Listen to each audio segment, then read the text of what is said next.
Good evening, ladies and gentlemen. We'll call to order the November 2nd, 2022 meeting of the Council of City of Springdale. I would ask that you rise for the Pledge of Allegiance. I pledge allegiance to the flag of the United States of America and to the republic for which it stands, one nation, indivisible, with liberty and justice for all. All right, Ms. McNear, you do a roll call. Mr. Anderson? Present. Mrs. Gantos? Here. Mr. Hawkins? Present. Mr. Jacobs? Present. Mr. Ramirez? Present. Mrs. Sullivan-Weisskopf? Present. Mr. Vanover? Present. Council, before we address some minutes, we're going to do a switcheroo and introduction of the police department head of the Hamilton County Solid Waste Management presentation. He said he'd like to be here to see it, so we won't argue with our guests. With that, we have the minutes of our October 19th meeting before us. Are there any additions or corrections? If not, I'll entertain a motion. Second. Motion second, discussion. Ms. McNear? Okay. Any discussion? All right, all those approving the minutes as published signify by saying aye. Aye. Opposed? Abstentions? The minutes are approved with 7 affirmative votes. All right, with that, Mayor Webster, Mr. Jones, you want to do the introduction of the police department? Thank you, Mr. We'll just jump right in. We'll ask our chief of this time, and we have 2 new officers that are on board, and our chief will tell us a little bit more about them in detail. Good evening, everybody. Thank you so much for having us up here. It is certainly one of the most rewarding things as as a police chief to be able to bring new people on board after interviewing people and seeing all the the talent that's out there. And here, come on over here. Oh, you come on over. No, there we go. That way you can see them. You said they're new? Yeah, they're learning to follow direction, right? But as we've seen in the United States, there's been a lot of movement where people. This is a time in our society where people move jobs a lot, and that has been certainly no difference in police work. And it's been difficult to acquire candidates. And so we are always on the lookout for rising stars, as you could say, and we want to hire the best people because, as we've always had as a tradition here in Springdale, you can hire somebody and train a person to do a job, but you can't hire people with good. You want to hire people that have good character when they come in the door, and that's certainly what we have here in these 2 fine officers. So just to tell you a little bit about them here first, I'll start with Emma. Ladies first. Emma, both of these officers are hometown people, not hometown Springdale, but hometown where they're from, but they're hometown now here in Springdale. But Emma, she was born in Madeira, was raised there, went to Madeira High School. She then went to the Florida Gulf Coast University, where she graduated in 2020 with her bachelor's degree in criminal justice. She has worked both for Christ Hospital and Security, as well as another hometown, their Madeira Police Department, as an auxiliary officer. She completed the Great Oaks Police Academy in 2021. She's joined here by her family. She's her brother Daniel and sisters Katie and Abby, and her parents. And I believe is that your grandma? Grandma here as well. Kind of a fun fact is that we have obviously a long history of ladies being on our police department, and Emma is actually currently our 8th sworn female officer and one of 3 female supervisors on the department. So we're very proud of her for joining us in that regard. So welcome aboard, Emma.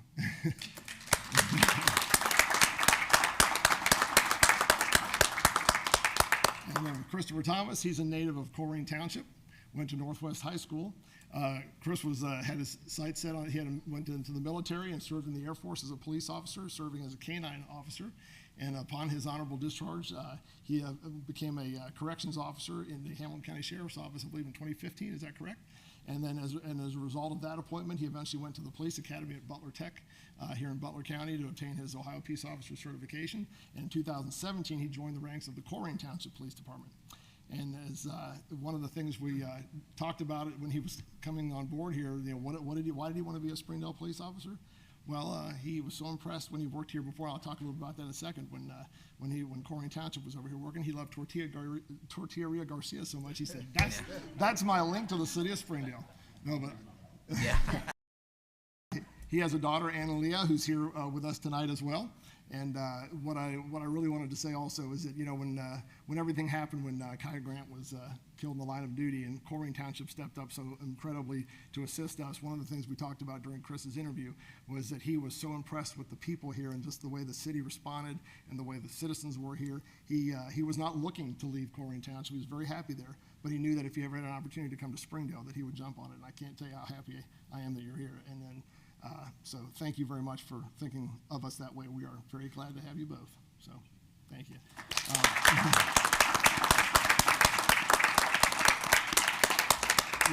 With that said, I'd like to invite the mayor down here to do the swearings in.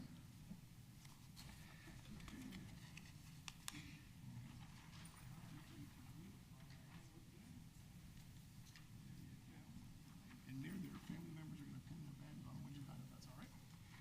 Okay, now, this is Emily. What's that? We can do Emily first. Yep. Okay. Yep. Right, yeah, you want to step over here? You can please raise your right hand and repeat after me. I, in your name, I, Emma Peterball, do solemnly swear and affirm do solemnly swear and affirm that I will support and obey the Constitution of the United States of America, that I will support and obey the Constitution of the United States of America, the Constitution and laws of the state of Ohio, the Constitution and the laws of the state of Ohio, the charter, laws, and ordinances of the city of Springdale, the charter, laws, and ordinances of the city of Springdale, and the regulations, orders, and procedures of the Springdale Police Department. and the regulations, orders, and procedures of the Springdale Police Department, I will discharge the duties of the office of law enforcement officer, and I will discharge the duties of the office of the law enforcement officer, to which I have been appointed to the best of my abilities, so help me God. to which I have been appointed to the best of my ability. Congratulations, young man.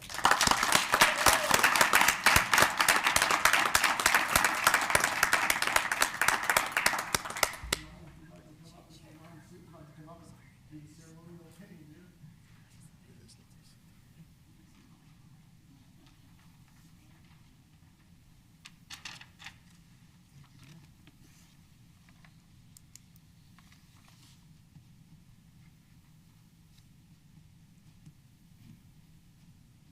We're good on this, because remember, it's sworn on. So we're good on this, because we sworn in on it.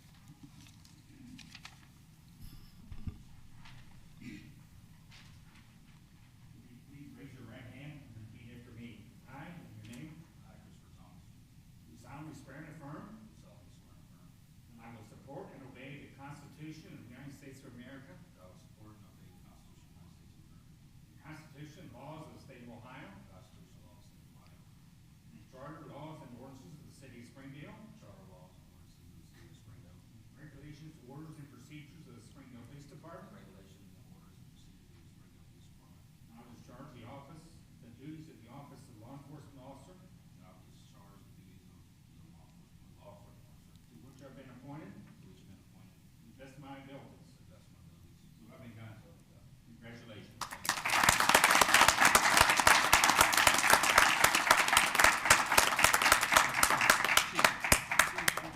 Yeah, she is. She is. Andrea, come on up and we'll do the ceremonial pinning there.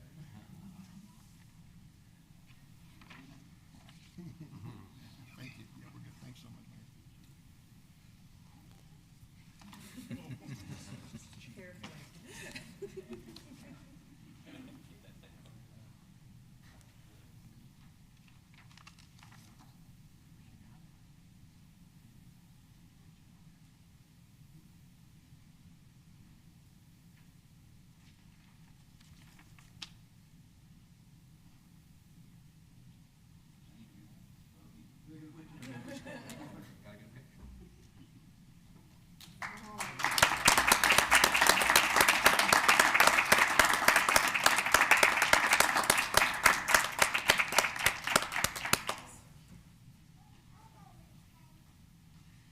Ladies and gentlemen, first of all, I want to thank our staff as well for coming into this, especially those members that were not working tonight, to come in and show their support to our staff.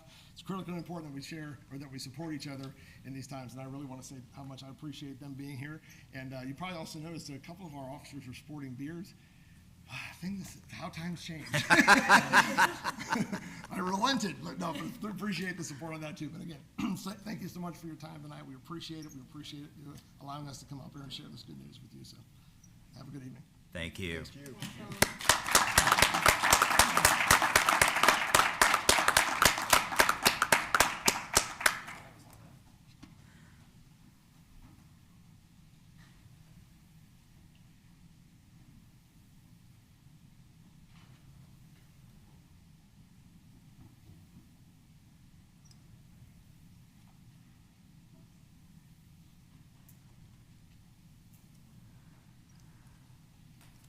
Thank you, Chief.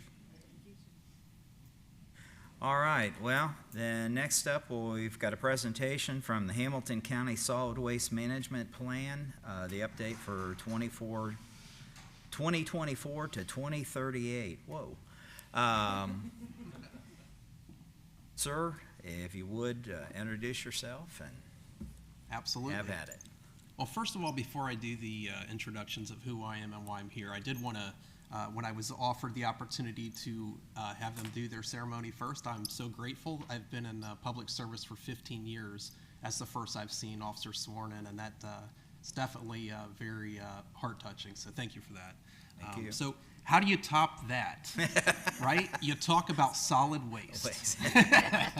So introductions, I am Brad Johnson. I'm the director of the Hamilton County Department of Environmental Services. Let's see, let me get this working here. So let me kind of explain what my role is and what Environmental Services does here in Hamilton County. So as director, I'm going to talk about resource, but I'm actually in charge of two agencies. I'm in charge of the Southwest Ohio Air Quality Agency, which oversees the rules and regulations for air quality here in Southwest Ohio. So that agency actually does 5 counties beyond just Hamilton County. But I'm here to talk today about Hamilton County Resource. And you probably remember Hamilton County Recycling and Solid Waste District. They did go through a rebranding about a year ago, and it was to bring more attention to the tenets of recycling: reduce, reuse, and recycle. And we'll talk about our role, but the main mission that they do is they were established back in the late 80s under a state mandate to reduce the amount of waste going to our landfills, which in this case is Rumpke. So when you see the commercials and when we're out helping communities and schools, we're the entity that is trying to, it's a non-regulatory agency that is looking to promote business and personal changes to reduce the amount of waste that we produce.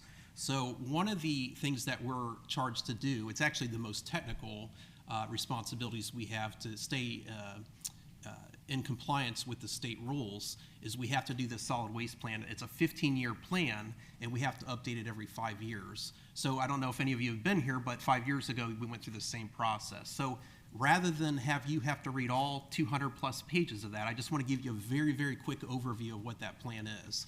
So to kind of go over a little bit more resource and what it does for Springdale and your community, we provide lots of grants. So when people, businesses, schools, and the communities, when you have ideas to reduce waste and it needs maybe some seed money, we have those grant opportunities. So this year we also included $1 million for large projects. So we're going through those right now. We had 21 applicants on that one. We do a lot of outreach programs with the community, so that's where we actually go out. Like I said, you'll see actual commercials, you'll see flyers. In the past, they've had mascots, but that's kind of the warm and fuzzy part of it, where we try to get people to change their behaviors. Part of that is also going out to the schools and doing education with the schools.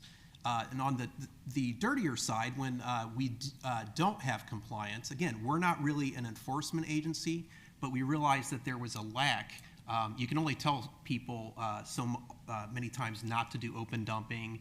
Scrap tires are an issue. So we realized there was a void where we did have to go after certain businesses and individuals So we implemented the environmental enforcement program in 2018, and we have a deputy sheriff. That's his entire role, is to go out and reduce the amount of open dumping in Hamilton County, which includes Springdale. And then the last one that you're probably familiar with is our drop-off programs. That's our yard trimmings, Christmas trees, household hazardous waste. We just had an event last week, but we promote and support those campaigns as well. But again, I'm here just to quickly talk about the plan. I want to give you an idea about the timeline of how this works. It's a very, very long process. We started in 2001, wrote the plan. It includes public comments, it includes comments from schools, a lot of input. So that plan is complete. We submitted it to Ohio EPA for their review. Comments have come back, very small changes. It's more just making sure numbers match, those kinds of things. In fact, we got some big compliments. I'll show you what those are. The last step is where you come in. That's where we actually ratify the plan. We send it back to Ohio EPA with those changes, and with the support of our communities, that plan will go into implementation, and 5 years from now, we'll do the same thing. So if you have any questions too, feel free to interrupt me as we go through this. The way that works is we just need 60% of the population to ratify the plan. In the past, we've received 100%. I don't expect anything less than that this year. The city of Cincinnati is required because it does require the largest municipality. Residential recycling incentive, I just wanted to make sure you're aware that that's a program that's been around since we started the district back in the late 80s. That is going to continue. That's where money comes back to the community based on the amount of waste that you're recycling. So that'll continue. In fact, we changed it to where if our tonnage goes up, so if we get more revenue, we actually will put even more funding into that account to get back out to the communities. That was something that we got feedback from other communities that wanted to do that. The other big thing I wanted to, this plan is very heavily focused on businesses. The last couple of decades, they've been focused a lot on residential and multifamily, those kinds of, and to be honest with you, they've made a lot of progress, but we really need to tap into this because 68% of our waste that we're seeing go to Rumpke is actually from businesses. So we're investing more money to start focusing on that. We hired a business specialist who, her job is going to be to just go out and provide that technical support and to get more businesses to get on board with that. This is another big one. We're the first one in the state of Ohio to do this. In fact, Ohio EPA commended us, and I think they're going to be looking at us as a model to show the rest of the state how we can include diversity, equity, and inclusion goals into your plan. And what that means is, you probably have heard a lot about DEI training, and we realize that there probably might be some voids in our program that we're not even aware of, some systemic things that have happened. So this plan really focuses, how do we make sure that every community, even marginalized communities, get represented? So part of that is we have a policy committee, make sure we have the right representation on there. We've already started that process. Other things we can do, like I just mentioned, we had a drop-off program. What if you have a community that doesn't have a lot of vehicles? How do we get that waste accounted for? So this plan is looking at that in depth. And that wasn't a requirement, that's something that we did on our own. So that's a really, really quick nutshell of the plan.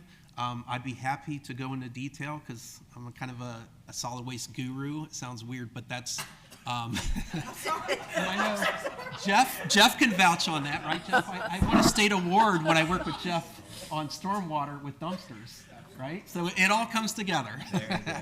But if you have any questions, I'd be happy to answer. I will say that I'm not the solid waste manager. Michelle Baltz is our solid waste manager. She reports to me. And if you're not familiar with how we're structured, I report directly to the county administrator, Jeff Aludo. And then, of course, Jeff, he goes to the county commissioner. So that's how we're structured. Hold on just a second. Mr. Ramirez. Yes. Thank you, Mr. President. Thank you for coming in, Mr. Johnson. Quick question. How are the numbers accumulated as concerning the individual communities with recycling? How do we know where we stand? Good question. So, and I think I actually even got your numbers. So I will say it's not a perfect science. It's voluntary, unfortunately. It's not required for businesses to submit their numbers to us. So what we have done, we've created a really good relationships with a lot of our businesses throughout Hamilton County. So like Procter & Gamble, Garden Street Recycling, they have really big numbers. So what you do is you have to get those numbers reported every year, and then that goes to Ohio EPA. So to answer your question, though, on a community basis, how are you doing? We keep track of all that. So Jeff, you probably submit some of those numbers to us, but the administration here works with us, and they submit those numbers to us, and we actually have that. So let me see if I have yours. Yeah, I do. So Springdale in 2021, your diversion, we call it the diversion rate, so the amount of waste that you're keeping out was 16.58%. That's right in the middle. So there are communities that do better, but there's certainly a lot of communities that are, need to come up to where you are. So there's always room for improvement. But that did, so the other thing, that recycling incentive program I was talking about, residential recycling incentive, that money, you had almost $9,000 come back to Springdale because of that. So the better you do with that number, the more money that you'll get. So does that answer your question? That's great, thank you. Okay, you're welcome. Mr. Jacobs? Thank you, Mr. President. I appreciate you coming out as well, and I'm struck by the fact, I even wrote it down in my notes, Solid Waste Guru should be like the next great band name or album. I just think it's perfect, and you're the first guy to say it. Whether it's for our residents or myself, just could you trace, without too much specificity, whatever you're comfortable with, when I throw that can or cardboard in the orange bin, and it's collected by you, Yes. who's it then transferred to? What's the end game for that waste? Is it a dozen answers? Is it, and again, whatever level you're comfortable with? It's a great question, and you kind of set me up because we are working literally this week on a commercial that's going to show cardboard. What happens here locally? So here's the big question that big thing that a lot of people don't understand. Recycling is very based on the community you live in. It's I should say regional. So how you recycle here in the Miami Valley, greater Cincinnati area is completely different than how recycling is done on the West Coast, the East Coast. So cardboard specifically here in Cincinnati goes to what's called a materials recycling facility or recovery facility. It's called a MRF for short. We have it, it's in St. Bernard, Rumpke owns it. Cardboard's the first thing that gets separated out. It gets baled, and believe it or not, we actually have, it's called the Cincinnati Cardboard Recycling Company, I believe, or Incorporated. It's down in, I believe, Columbia, Tusculum area, close to Hefner Construction Demolition Debris Landfill, if you're familiar with that, Kellogg area over in there. So they take it, and then to your last point, it goes to multiple locations, is my understanding. But I couldn't even tell you exactly where it goes from there. So it usually goes, I know there's a company up in Dayton called Wausau. They use recycled paper to make toilet paper and those types of products. So yes, it goes multiple areas, but cardboard specifically, a lot of it happens right here in Hamilton County. So good question. Plastics are a little more complicated. Mr. Anderson? Thank you, Mr. President. I love the enthusiasm for solid waste. I still think that's wonderful. A lot of what you've talked about tonight is around recycling, like after it's been recovered. Yes. I keep hearing reports over and over again about recycling having really diminishing returns, and there's a reason it's last on the list of the R3s. Yes. Are there similar programs or enthusiastic solid waste and people focused on the reduce and reuse portion? Is that something that you have key items It's funny, in? 'cause I feel like I'm talking to experts here because you're right.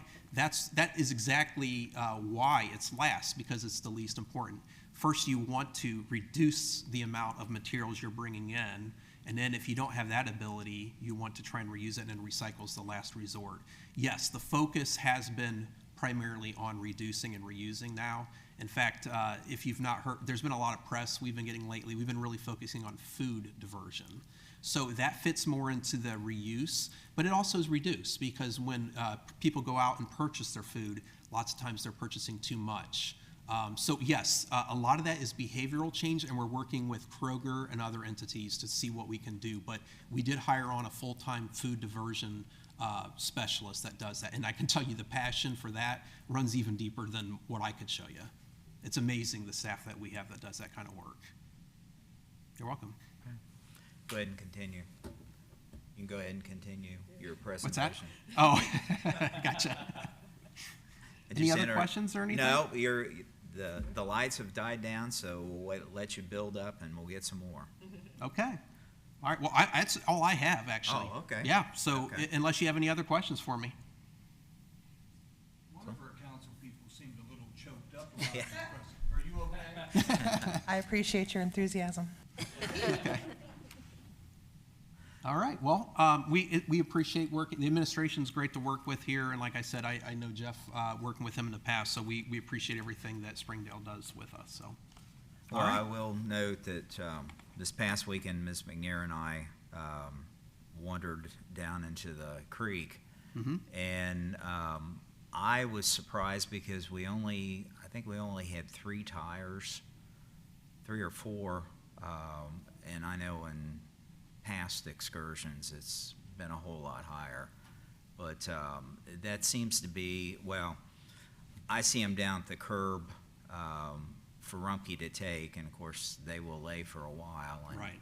we've even had some wander down the street on their own. But is there anything in the works that's changing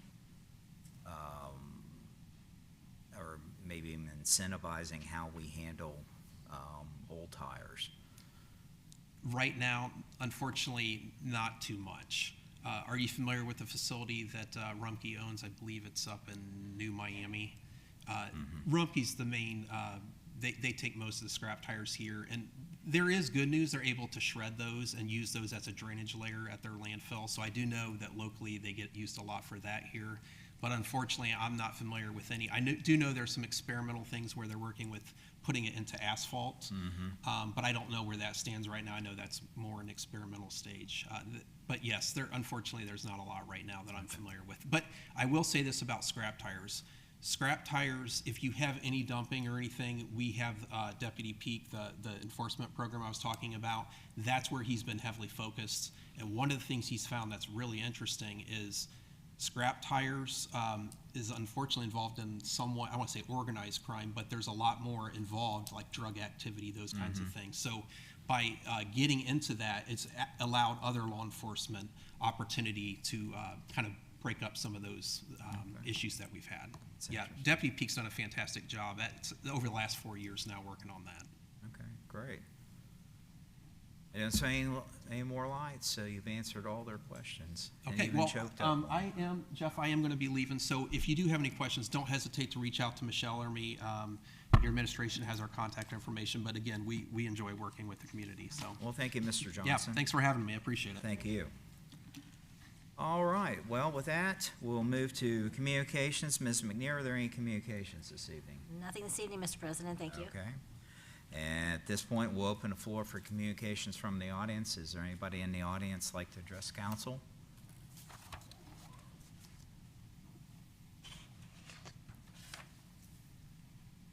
Hello, Julie Matheny, here on behalf of Charter Revision, just to announce that we're going to have our annual meeting 2 weeks from tonight, November 16th at 6:30 p.m.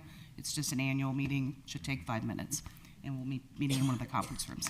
Okay. Thank you. Thank you. Floor still open? Second call? Third and final call, we'll close communications from the audience.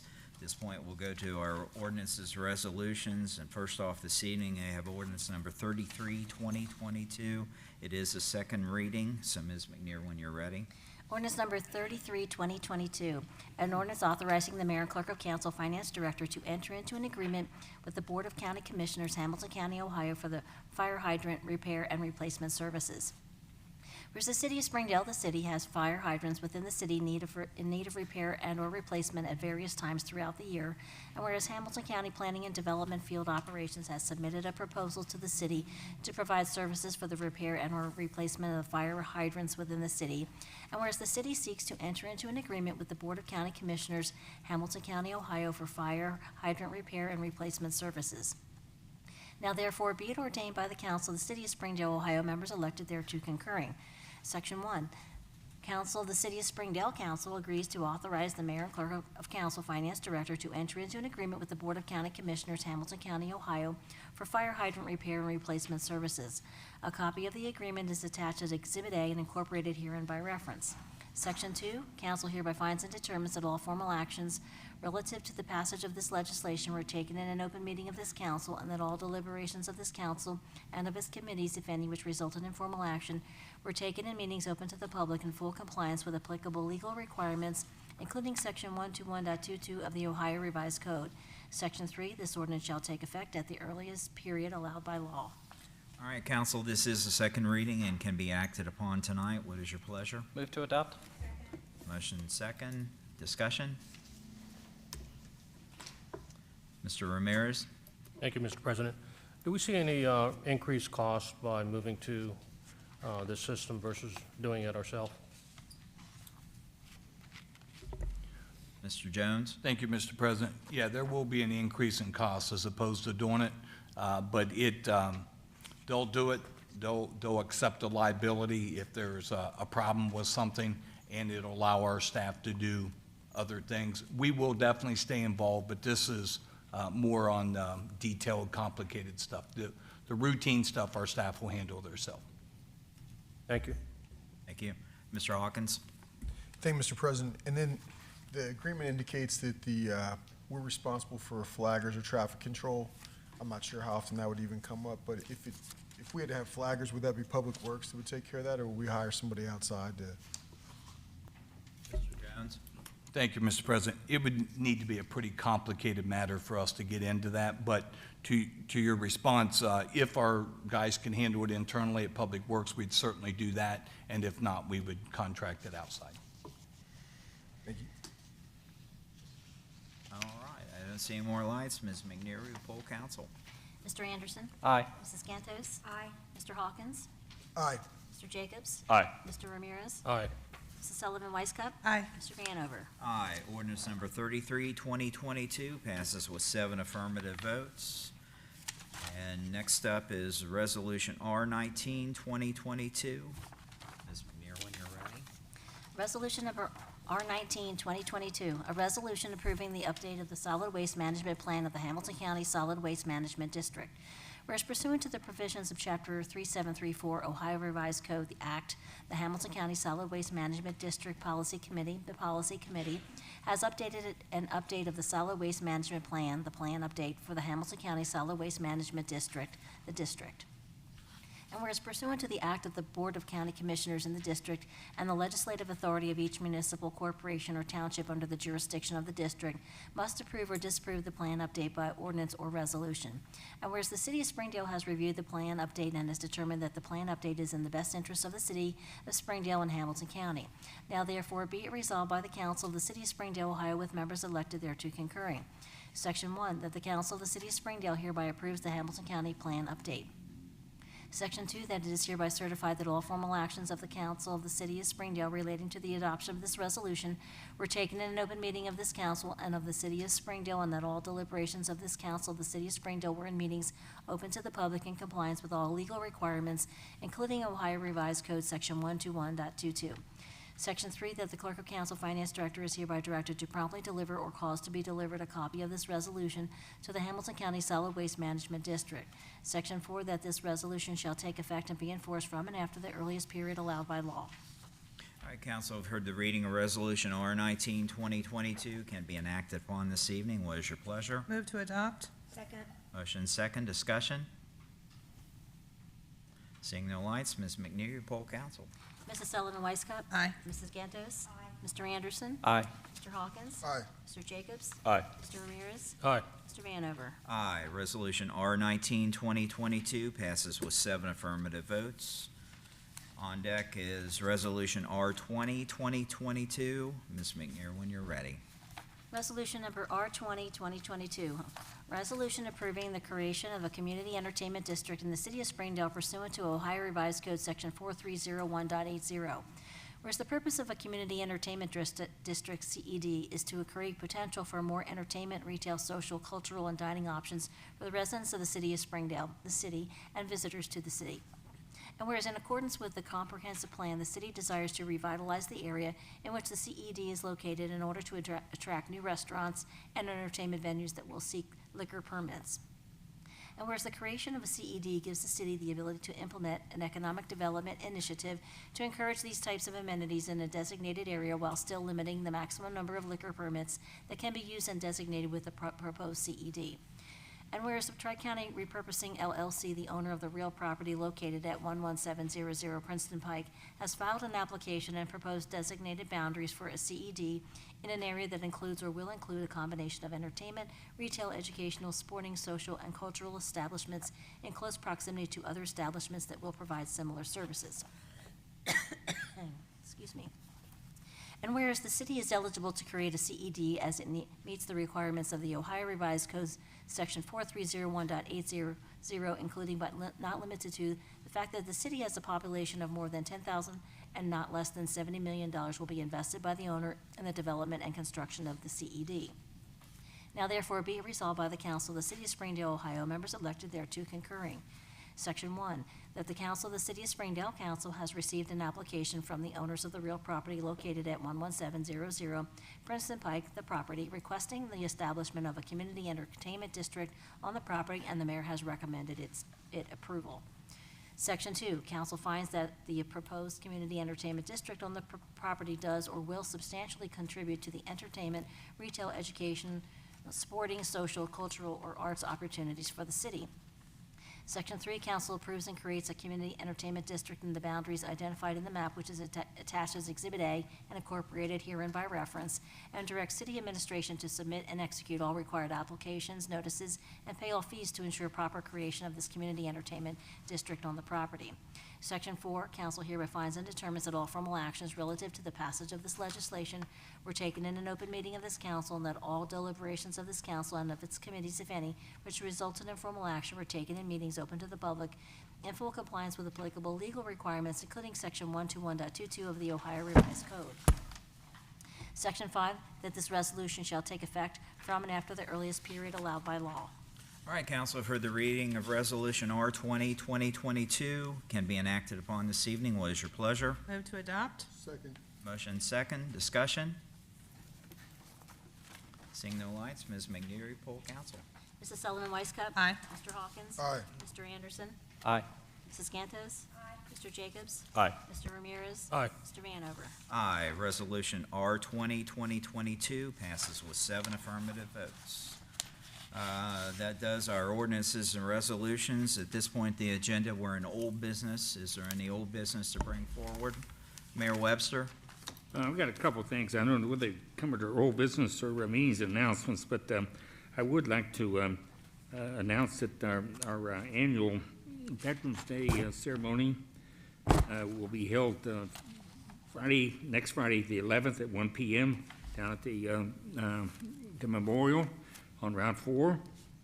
We're very honored this year to have one of our Springdale's own residents as a speaker, someone from Heritage Hill, Mr. Steve Conrad. So we're looking forward to that.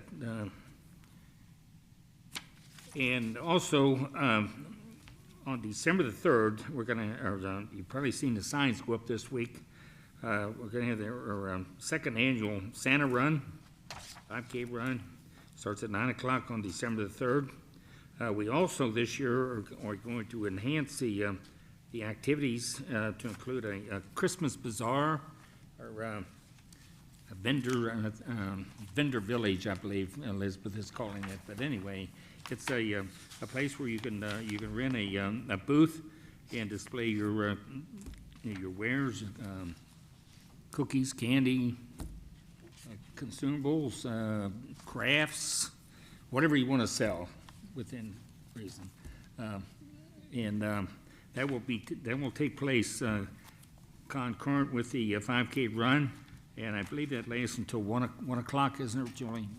9 to 1 p.m. So, and all the proceeds from the Santa K run and the bazaar go to SOS, and I'd just like to remind everyone that we are in full SOS mode once again.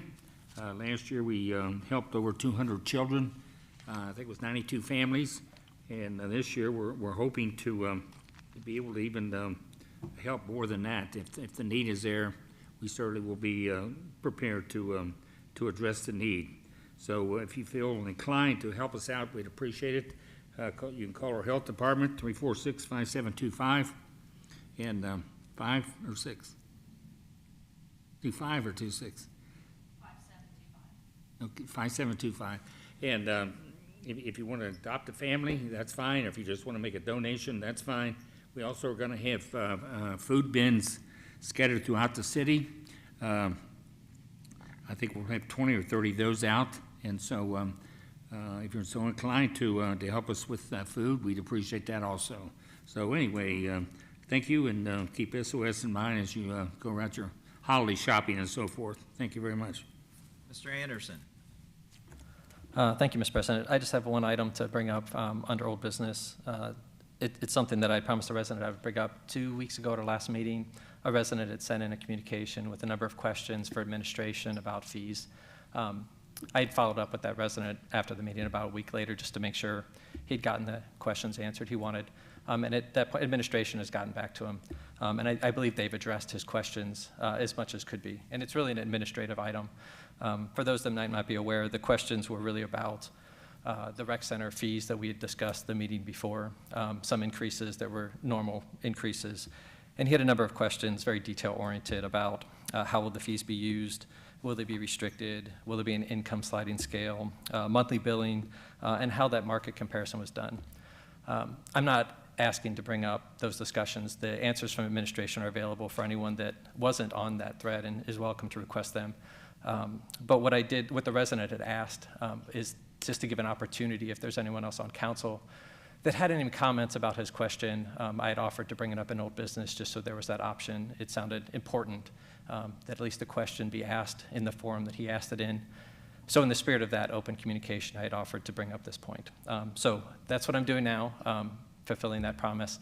He had asked me to bring it up. So if anyone has any comments or would like to speak to those, it's certainly an option. I think administration responded, and I think it's all set, but a promise made is a promise kept in my world. Mr. Jacobs. Yeah, and I would remind anybody that in this capacity, mostly council is not in the loop on this decision. I mean, we can speak about it, we can discuss it, we certainly can, and we can ask questions. That being said, of all the things I've heard in terms of reactions to the increases, the thing that interested me the most is the idea of incentivizing the year-long membership. And in the answers to the residents' questions, administration said that that was under consideration. And if I could just throw in my 2 cents that I'm a supporter of that we could incentivize residents to buy the full year as opposed to month to month. And I think that works better for everybody. But just again, it's 2 cents of a member of council, whereas this is an administrative decision overall. Thanks. Mr. Ramirez. Thank you, Mr. President. First off, I read the comments and the questions in the comments, and I agree with the answers that were put forward. And also on discussion that Mr. Jacobs was speaking of, I believe an annual payment would be in the best interest of the city. I can't imagine sending out monthly bills, especially since these items are going to be $10 or $15 to every resident that's a member of the community. I just think we'd be better off just staying with an annual payment. Thank you. Mr. Hawkins. Thank you, Mr. President. And I'll reiterate what has been said. This is not a decision by council, it's an administrative, executive issue. I do think when this matter got discussed before the meeting 2 weeks ago, I can't remember if it's been a month or so, there was some detail that was given in terms of how the administration came to the conclusions they did and what they were targeting in terms of their ideas. The responses that administration gave to the resident, to me, indicated that it's still a fluid thing, and it sounds like the administration is going to be reviewing matters as it goes along, and there may be things that evolve as a result of things that they see. So, you know, I was happy to see that in the responses, that I think the administration is going to be responsive to how things go moving forward. Thanks. Okay. Still in old business? New business.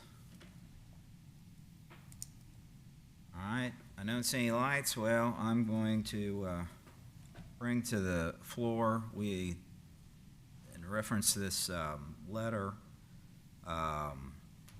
unbeknownst to me, it was a surprise that the council did not have a policy on letters.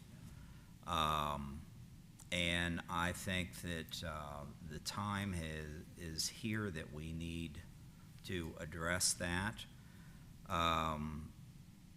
Since I've got the floor and the mic right now, I've had letters sent to me that were unsigned. I have a file for those, but if you can't sign your name, then I have no further interaction with that. Quite honestly, I don't know who. But it also brings up the question that letters come in, and in this day and age, just because it says it's from an individual or a person, we have no way of verifying that. And we have no point of reference for a response. Mr. Braun, you can jump in here at any point in time.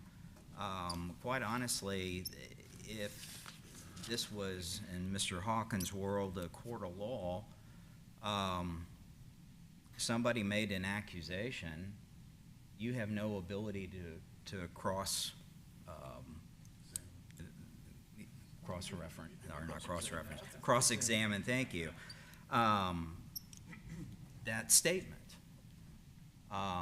So my thought at this point is, moving forward with council's concurrence, letters come in if they're anonymous. We'll do an anonymous letter file, and that's that. If they are addressed, they will come in and everybody will get a copy of that letter. If there is some action, whatever department will see this and move it there. I mean, they could come in, and a letter can come in and make any accusation. Personal, non-personal, whatever. And quite honestly, you have no point to question, because you don't have that ability. And it's different when we have an individual in front of us. Then we know who they are, and we know we can ask questions and interact. So with that, I've got some lights here. I'll open it up. Ms. Weisskopf? Thank you, Mr. President. I have a couple things on that. Number one, with the email that we got the other day, it was all administrative. It had zero to do with us. So if we would have read that out loud, we all would have just pretty much, there probably would have been a discussion, but overall, there's nothing that any of us right here, one at a time, can do. There's nothing in that meeting that could have been addressed right away that says this is the completion of this thought. We could have discussed everything that he had brought up, but to be honest, it was easier for the administration to answer it, since all the questions were administrative and really weren't for us.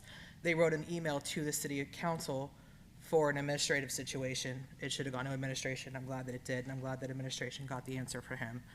The other thing is that I had a question. I know that we still have Kathy for another year and a month, but once that position is gone, who are we going to have read everything in general? Like, are we reading the letters? We're reading everything. Like, who, when we no longer have the clerk of council here as the clerk of council, what does that mean for us in general? Because I know that you're saying we just don't read anything out loud, or like, that's what I want to know, is what is happening here? What is the plan, even if it's the rough plan right now? That's my plan, and that's part of that's my thoughts. Okay. That's part of the reasoning behind it, because we will have somebody that will be reading the legislation and that. And we do get some. And that's required to be read? The legislation, yes. Okay, no, I'm saying it for not for me. I'm just saying in general, because I want to make sure everybody understands why we're doing everything we are. Yes, that is required. Okay. And from time to time, we get communications from anywhere from Duke Energy to the solid waste management, whatever. I think there would be, we put those in meetings and announcements, and that information is passed on to people. Some of it is, well, we have consolidation, with the electric, and well, we haven't done the gas in a while. But, so that program's there, but still some of the information, it is vital information or important information for people to get. So that's kind of where my thought process has kind of led, is that letters come in, we get a copy of each one of the letters individually. If you choose to respond, that's fine. If it's, because as in this case, we were talking, this was out of the scope of council's world. We're a legislative body. We do not dictate daily operations, nor do we, we tell the police department what fine should be, or fire department, their operations. So, well, the fire department is a little different, but the police department is, if you break it down according to the federal government, we are the legislative body, the administration and the mayor are the executive branch, and the police department is the judicial branch. And we each have our roles and guardrails that keep us in our own lane, so to speak. So, Mr. Braun, I'm going to get to everybody here. Mr. Braun? First, I would just point out the charter amendment that was passed, just to remind council, actually addresses all of who's going to be reading legislation and who will be accepting letters. The duties that previously were assigned to the clerk of council finance director now shift to the clerk of council, who's not elected but is appointed. So I just wanted to remind everyone of that. The second thing I just wanted to point out, and I know as a trial lawyer, Mr. Hawkins appreciates this, but one of the nice things that you do is you have the ability to confront and cross-examine someone when they appear at a podium. And, I can only speak from the experience in the other communities that I've represented, but oftentimes they don't allow for random letters that are unverified to come in and be read for that very reason. One, you don't have a way to verify without, going through the arborist task of reaching out, calling them, saying, is this you? And typically what they'll do is they'll be handled administratively by staff. The only exception I've seen to that, as I've pointed out to the administrator when he brought this to my attention, is in zoning matters, because in zoning matters you're trying to create a record that will eventually be appealed, and so they will allow people to appear by letter, if you will, so that it becomes a part of the record, and they don't necessarily read them, they become part of the record. But the other thing that I think you might want to think about is we had a situation 3 years ago, I believe it was, where you were receiving hundreds of form letters from groups. If we had a policy that allowed for letters to be read, we would be required to read potentially hundreds of form letters over and over so that everyone became part of the minutes of this meeting. So I think those are some things to think about, and as you decide what policy you want to adopt as a council, I think those are some things to think about. But obviously administration is in the best position to answer factual questions. And I would also caution you that it's always risky to try to answer them from the dais, especially when they're seeking numbers or data, because they're going to hold you as elected officials probably most responsible for that information, and staff's in a position to go back to their office, find the data in the individual departments, and provide that accurately. So if that helps you with your decision, I just wanted to provide that. Mr. Jacobs? Thank you, Mr. President. I wanted to clarify, are you seeking a decision on a policy change tonight? Well, right now it's discussion, and if you want, we can come back in 2 weeks and make the call. But I think that we've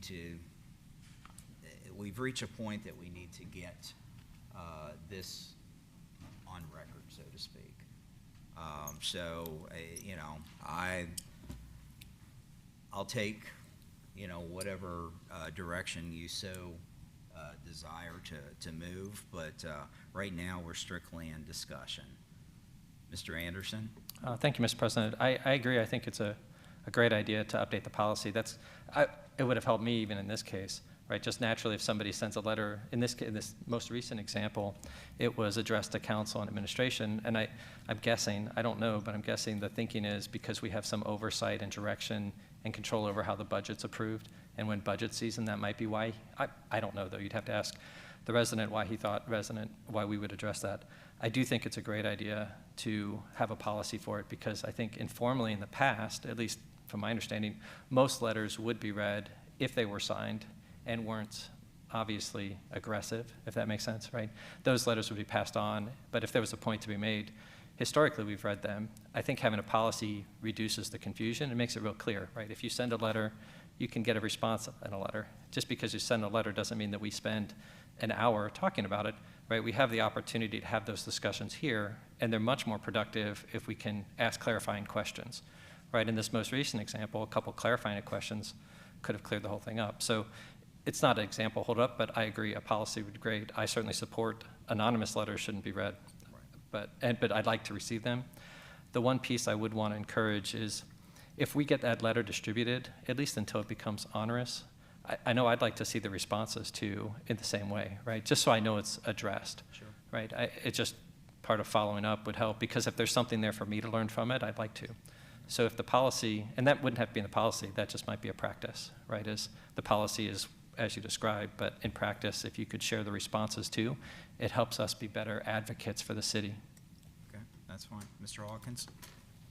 Thank you, Mr. President. The idea of having a policy with regard to correspondences makes sense. The biggest thing for me is that we need to be consistent.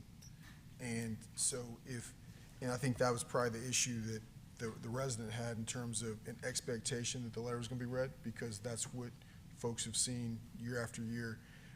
And so if there's a policy and it's going to set a consistent practice and it takes care of the expectations of everybody, I'm in full support of that. Not to go down the potential wormhole, but as we talk about issues and problems that we may have, folks come through and almost filibuster, have a bunch of individuals come down and want to speak about the goldfish swim from all parts of the state. I don't know how important it is to set standards in terms of how long an individual may talk, or if it's something, and Mr. Braun can speak to this, if it's something that we can address, and we've done that sort of before with some very big meetings, whether it's sidewalks or Sound needle walls, exchanges or needle exchange, what have you, where for those specific meetings, the president will say, hey, we're going to limit, to whatever amount of time. But those kinds of things may come up as well. So as long as we're consistent, I think it makes sense. I have no problem. Obviously, if it's an anonymous letter, it shouldn't be read. If it's a signed letter and the policy is going to be that it's going to be distributed to elected officials and not read, and we're going to be consistent with that, I don't necessarily have a problem with that either. Mr. Jacobs? I would just say for me, if we're going to create a policy and then vote on it, I'd like to see it in writing. I wouldn't feel comfortable moving right now or anything like that. That's fine. And I think we got to be clear that if what I'm hearing is the direction that some want to go, what we're saying is you cannot address whether it be council or administration without being here in person and expect others to hear it. And I think it's just important to say that, because that's the tone of what we're saying here. And so if that's what it is, that's what it is. And if council supports it, okay, but I wouldn't want to vote on that right now. Okay. Is my 2 cents. That's fine. And well, quite honestly, if it is that important, you should be here. It's too easy to, send a letter. We all, prioritize our activities, and if it's important, we make time for it. And so that's my input on that. Mr. Ramirez?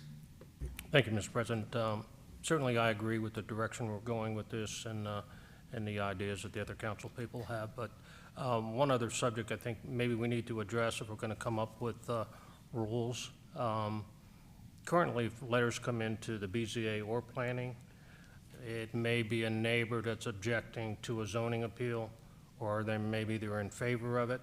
We always read those letters.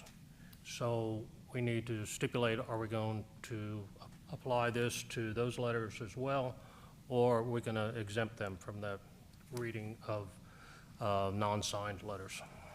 Well, as Mr. Braun pointed out, that those typically in planning issues, whether it's BZA or planning, they want those to be part of the record because we are having, you know, public hearings and that stuff. So I would say that that would be, my feeling is council sets their rules and we let planning and BZA determine theirs, as long as they're not breaking the law, and that's what we, you know, pay Mr. Braun to keep us honest on that. But that would be right here, and this discussion is focused entirely on council letters coming into us and how they, from this point forward, would be treated. Mr. Hawkins? Thank you, Mr. President. And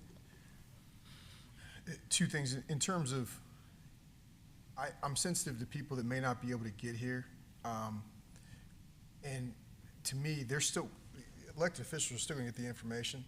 You know, it's not, you know, I hope folks aren't writing a letter just to let it be heard by everybody else. If the issue is you want to hear the elected officials and administration address the issue, if we get the information, we still can do that without it being read. Right. The other thing is, in terms of responses, even if someone's standing there, there should be no one should feel an obligation this day as to respond to somebody just because they're asking the question. Right. The school board, I don't know if they still do, but they had a policy.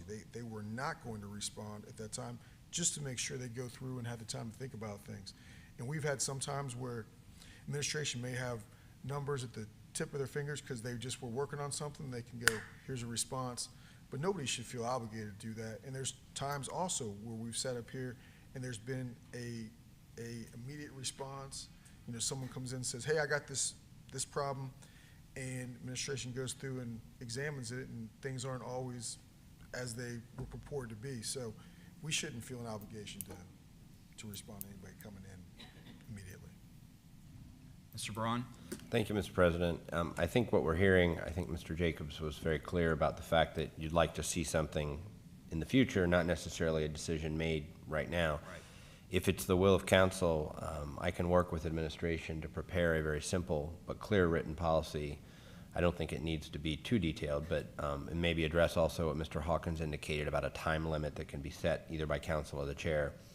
And then obviously if there's a presenter that needs additional time, they could petition the chair, which they do that in my other communities, and say, you know, he'll ask council or she will, would you like to allow them an additional time to finish if it's a meeting where there's maybe not a lot of people signed up. So if that's the direction, I can work with administration to bring something back to you. The only question I might ask is, do you want that to go through rules and law or just come straight to council? To me, it's a council's rules, so Okay. what's your, Mr. Anderson?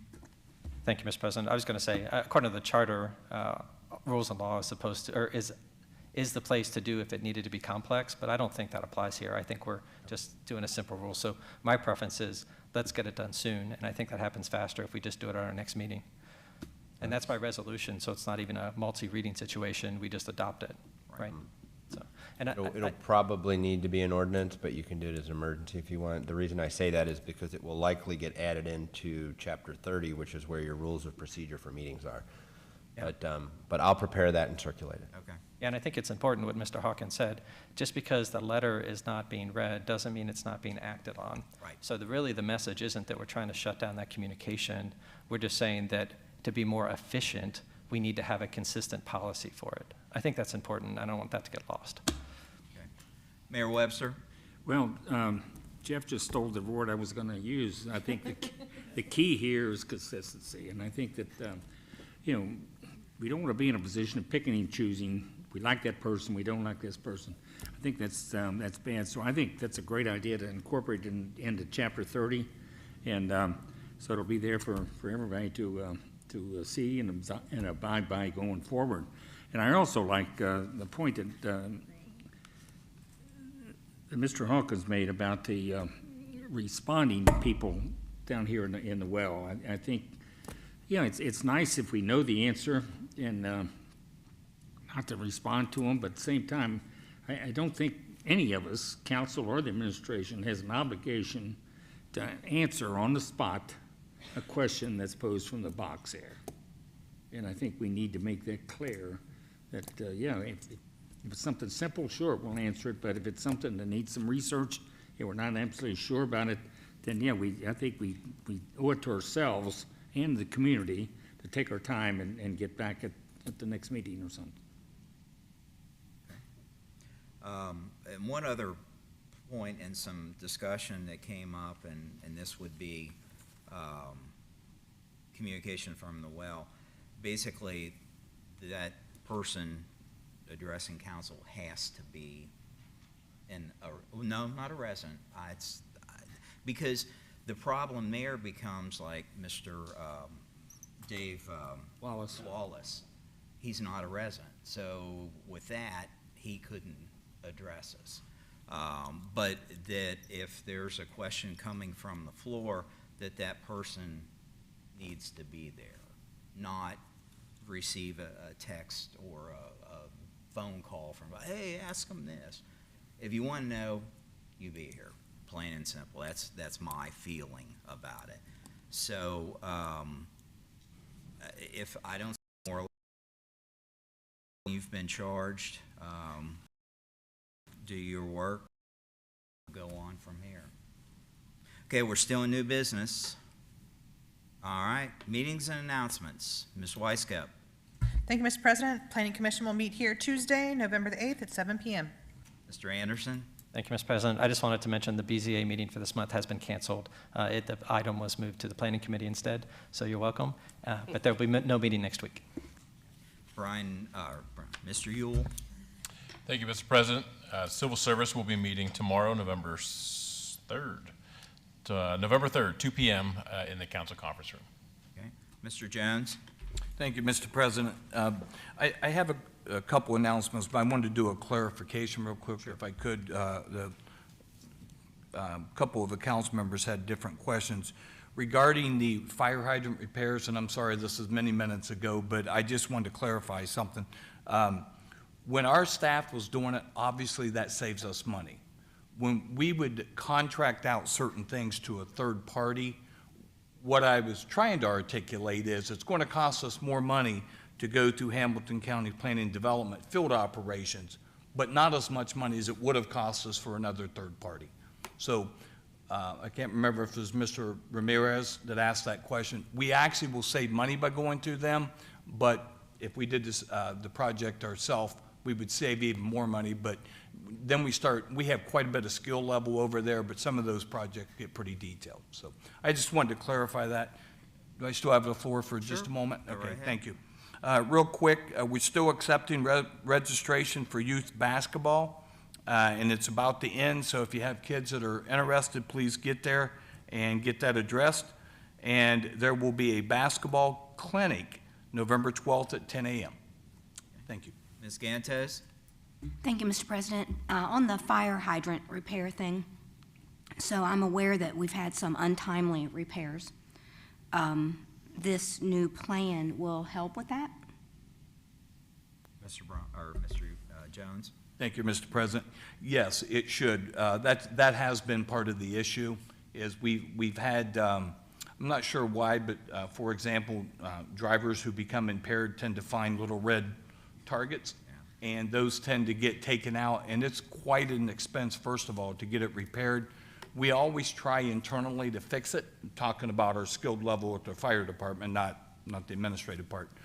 But if they cannot, then we contract it out. You can get put back quite a distance on a waiting list. We're also told that through Hamilton County, those will be prioritized for us. So our chief and his staff are very excited about this move for us. So good question. Mr. Jones? Yep, okay. Still meetings announcements? All right, at this point, we'll open the floor for communications from the audience. Is there anybody in the audience who want to address council?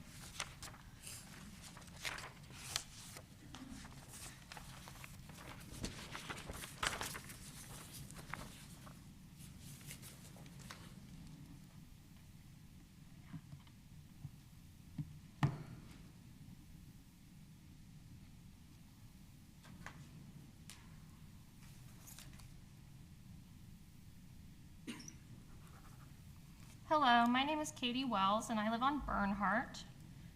I am going to be reading a letter on behalf of Kevin Huff to you guys today.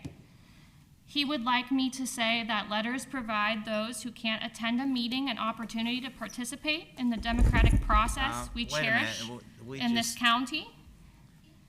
I can't take time off from work, but have a firm interest in the city. And what you're telling me is that I don't matter because I'm at work supporting my family.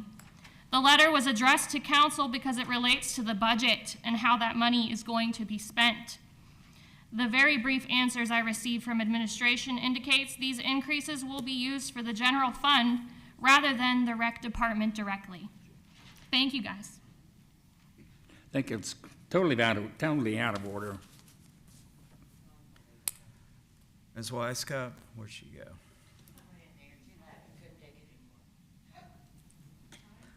All right, second call on communications from the audience. Third and final call, communications from the audience is closed.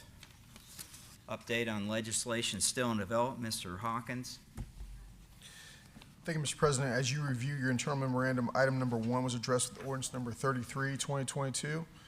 An ordinance authorizing the mayor and clerk of council finance director to enter into an agreement with the Board of County Commissioners for Hamilton County, Ohio for fire hydrant repair and replacement services, and that passed the 7-0 vote. Item number 2 was addressed with resolution R-19, 2022, a resolution approving the update of the Hamilton County Solid Waste District's management plan, and that passed the 7-0 vote. Item number 3 was addressed with resolution R-20, 2022, a resolution approving the creation of a community entertainment district in the city of Springdale pursuant to Ohio Revised Code, section 4301.80, and that passed the 7-0 vote. All other matters are forthcoming. All right, and staying with you, Mr. Hawkins, recap of the legislative items requested for our next council meeting. There is a request for a resolution adopting a connectivity plan for the city of Springdale, which would be a first reading. There also is a request for a policy regarding correspondence from the public as well. That's it, unless there's anything else from Administration, council. we good? Mr. Jones? Thank you, Mr. President. Just real quick, on the board and commissions, the appointments and so forth, I made sure we put a note below that box, if you would just take a look at that. There are appointments that do require legislative action by this council. There's a number of appointments that need to be made either by our mayor or the council that do not require legislative action. And I just wanted to point that out because it seems to me last year the question was brought up, is that all we have to do? We're only putting the ones on there that absolutely require legislative action. Right. So, okay. Thank you. All right, thank you. All right, council, we have item 16 before us. Move to adjourn. Council's adjourned.